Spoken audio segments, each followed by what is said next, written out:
Okay, good morning students. So today we are going to learn about degree of comparison atau dalam bahasa Indonesia kita sebut dengan tingkat perbandingan. Contohnya ya, tingkat perbandingan itu Ani lebih tinggi daripada Ana. Contohnya seperti itu. Atau Ana lebih pintar daripada Ani. Itu contohnya.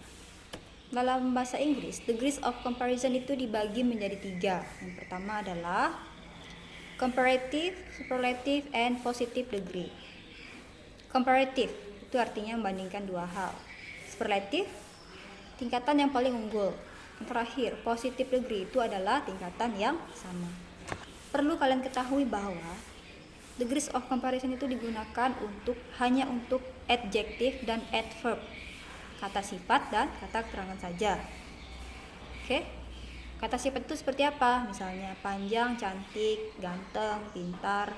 Itu kata sifat. Kata keterangan dengan hati-hati, dengan pelan-pelan, dengan cepat, itu contoh kata keterangan. Oke. Kita akan bahas yang pertama adalah comparative, perbandingan dua hal.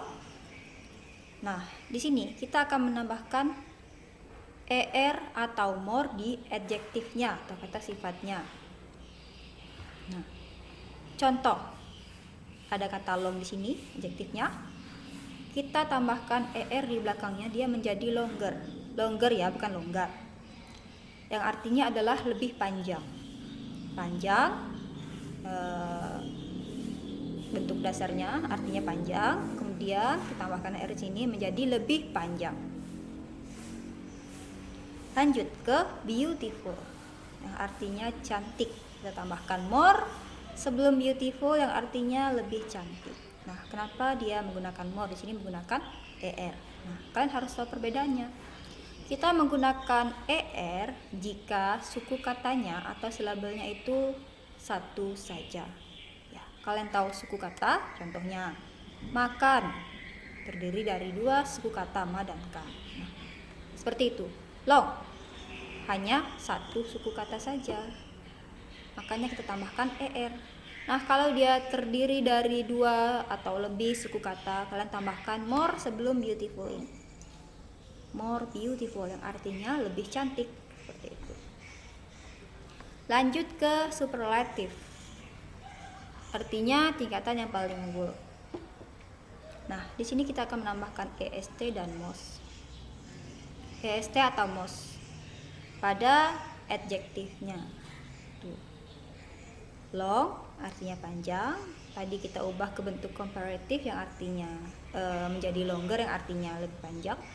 Kemudian untuk bentuk superlatifnya kita tambahkan the dan est, the longest yang artinya yang paling panjang. Begitu juga yang beautiful, tadi menjadi more beautiful. Kemudian kita tambahkan the most-nya, the most beautiful yang artinya yang paling cantik, seperti itu. Lanjut yang terakhir adalah penambahan s bla bla bla s pada positive degree. Ini atau tingkatan, artinya tingkatan yang sama. Nih, di sini kita hanya perlu menambahkan s saja. Jadi kita tidak perlu mengubah adjektifnya. Long tetap long. Tinggal kita tambahkan s di sini, di depan dan di belakang ini. Tuh. Yang artinya sama panjangnya. Seperti itu.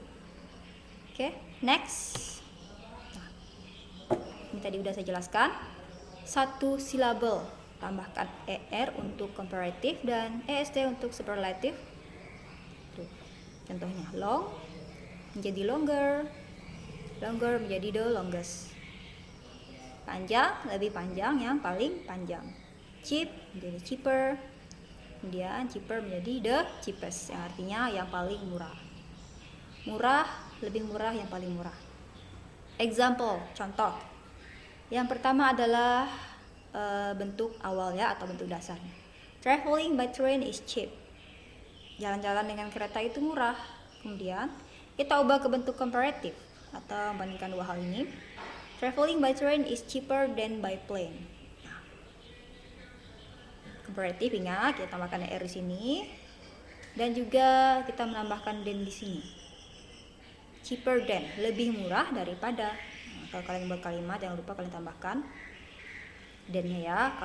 Kalau dia bentuk comparative. Traveling by train is cheaper than by plane. Jalan-jalan dengan kereta itu lebih murah daripada dengan pesawat. Lanjut ke superlative atau tingkatan yang paling unggul. Nah, kita lihat di sini. Contoh kalimatnya, traveling by train is the cheapest of all. Jalan-jalan dan kereta itu yang paling murah dari semuanya atau di antara semuanya. Tuh, kita lihat di sini. Tambahkan the dan kita tambahkan est pada adjektif cheap. Oke, lanjut ke yang terakhir adalah positive degree atau tingkatan yang sama. Nah, di sini kalian hanya perlu menambahkan s saja. Traveling by train is as cheap as by plane. Jadi jalan-jalan dengan kereta itu sama murahnya dengan pesawat. Ya. Oke. Nah, ini untuk ini yang tadi nih. 2 silabel atau lebih. Gunakan more untuk comparative dan most untuk superlative. Nah, ini tadi ya. Interesting menjadi more interesting, kemudian menjadi the most interesting. Menarik, lebih menarik dan paling menarik. Oke, lanjut ke, nah ini ada kasus yang berbeda. 2 silabel yang berakhiran huruf Y, hilangkan huruf Y-nya dan tambahkan IER untuk comparative dan IST untuk superlative. Tuh. Jadi di sini ada kata yang terdiri dari 2 silabel dan dia berakhiran huruf Y, maka kita hilangkan huruf Y-nya, kita tambahkan IER untuk comparative dan IEST untuk superlative. Contohnya, happy menjadi happier, kemudian dia menjadi the happiest. Crazy menjadi crazier, dan kemudian dia menjadi the craziest. Kalian paham ya? Bahagia, lebih bahagia, yang paling bahagia. Gila, lebih gila, yang paling gila. Oke, ini selanjutnya adalah irregular atau bentuk yang tidak beraturan atau yang tidak ada aturan tetap. Jadi ini apa? Irregular atau bentuk yang tidak beraturan itu ketika bentuk pertama, kedua, dan ketiganya itu berbeda seperti ini. Bentuk pertamanya adalah good, kemudian ke bentuk komparatif dia menjadi better, kemudian untuk superlatifnya dia menjadi the best. Tuh, beda ya. Good, better, the best. Little, less, the least. Seperti itu. Tuh. Ini artinya baik, lebih baik, yang paling baik. Kecil, lebih kecil, yang paling kecil. Seperti itu. Oke. Sampai di sini paham ya? Ya, kalau belum paham ya kalian tonton ulang lagi. Atau kalian bisa browsing di Google, itu banyak sekali sumber-sumber yang untuk materi degrees of comparison ini. Kalau kalian ingin memahami lebih jauh, di Google banyak, di YouTube banyak, tinggal kalian pelajari ya. Nah, baiklah, silahkan kalian pahami dulu. You need to understand the material and then I will give you exercises, latihan-latihan ya, tentang degrees of comparison ini. Oke, kalian pahami dulu. Nanti kalau sudah paham baru kalian mengerjakan tugas yang akan saya berikan nanti. Kalian pahami dulu, pelajari dulu, barulah kalian mengerjakan tugas saya. Bagi yang belum mengerjakan tugas saya yang pertama, kedua, ketiga itu harap segera dikerjakan ya. Jangan dipajang saja, dikerjakan. Oke, kurangi mainnya, kurangi begadang, kurangi halunya. Kalian kembalilah ke realita kalian sebagai pelajar. Belajar ya, jangan kebanyakan main. Oke. Sampai di sini dulu presentasi dari saya. Terima kasih atas perhatiannya. Thank you for your attention.